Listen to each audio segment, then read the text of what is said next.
আজকে 27শে আগস্ট সারা বাংলার মানুষ দেখেছে কলকাতার রাজপথে কিভাবে বিজেপির গুন্ডারা ছাত্র সমাজের নাম করে, সভ্য সমাজের নাম করে রাস্তায় বেরিয়ে অরাজকতা এবং বিশৃঙ্খলা তৈরি করে, পুলিশকে পিটিয়ে সরকারি সম্পত্তি নষ্ট করে তারা আজকে বলছে যে তারা আন্দোলন করছে।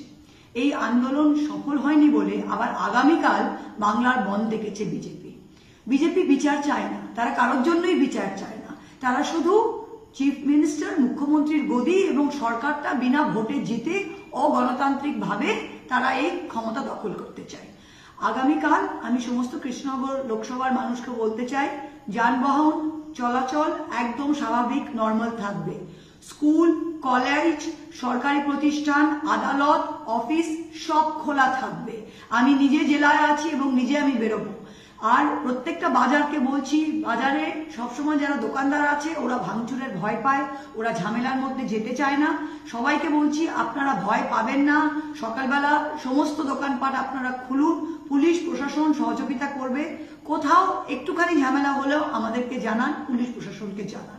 আগামীকাল 28শে আগস্ট ছাত্র দিবস, যেখানে আসল ছাত্ররা, প্রকৃত ছাত্র সমাজ কলকাতার রাজপথে গিয়ে আমাদের প্রতিষ্ঠা দিবস পালন করবে এবং নদিয়া জেলায় আমরা কোনো কেওস অ্যানার্কি হতে দেব না।